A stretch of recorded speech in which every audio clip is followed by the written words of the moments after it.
তীব্র হাঁটু ব্যথা, কোমর ব্যথা, মাজা ব্যথা হয়, সেটা আমাদের অনেক টেনশনের কারণ। খুবই ভালো প্রশ্ন। বর্তমানে যারা এল্ডার পেশেন্ট কিংবা যারা 30 বছরের বয়সের বেশি, মেল ফিমেল বোথ, এদের শরীরে ব্যথা আছেই। আর কিংবা আমাদের দৈনন্দিন জীবনে সবারই, আমরা যে পেশেই থাকি না কেন, আমাদের শরীরে ব্যথা আছেই। কারণ আমাদের জানতে হবে আসলে এটা কিসের ব্যথা। এটা আমাদের বাতের ব্যথা, নাকি এটা আমাদের হাড় ক্ষয়ের ব্যথা, নাকি এটা আমাদের ক্যালসিয়ামের ঘাটতি, নাকি এটা আমাদের ইউরিক অ্যাসিড বেড়ে গেছে তার ঘাটতি, তার জন্য ব্যথা হচ্ছে, সেটা আমাদের জানতে হবে।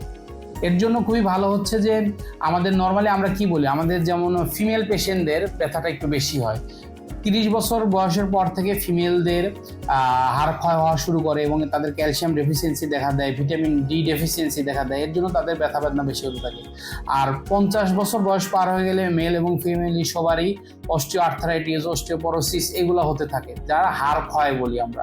কিন্তু যদি আর্লি অবস্থায়, যেমন একটা বয়স কারো যদি 30 বছরের নিচে কিংবা 30-50 বছরের নিচে তীব্র হাঁটু ব্যথা, কোমর ব্যথা, মাজা ব্যথা হয়, সেটা আমাদের অনেক টেনশনের কারণ।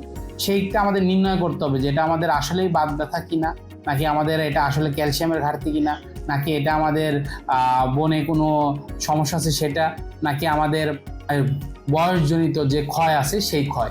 তাহলে এটা নির্ণয় করতে হলে আসলে আপনি নিজের ইচ্ছায় কোনো ব্যথার ওষুধ খাবেন না। কি ব্যথা সেটা আগে নির্ণয় করবেন। এটা পরীক্ষার জন্য কতগুলো মার্কার আছে, সেই মার্কার টেস্ট করলে খুব সহজেই আপনি বুঝতে পারবেন এটা আপনার বাতের ব্যথা না আপনার হাড় ক্ষয়ের ব্যথা। তবে নিজে ওষুধ খাওয়া থেকে, ব্যথার ওষুধ খাওয়া থেকে বিরত থাকুন। আশা করব বুঝতে পেরেছেন। নিকটস্থ ব্যথা বিশেষজ্ঞ ডাক্তার কাছে যান, সঠিক চিকিৎসা গ্রহণ করুন, ইনশাআল্লাহ সুস্থ থাকবেন। ধন্যবাদ। আমি সো গুড প্ল্যাটফর্মের সাথে যুক্ত আছি। আমার অ্যাপয়েন্টমেন্ট নিতে আপনারা সো গুড প্ল্যাটফর্মকে ফলো করুন। ধন্যবাদ। So good.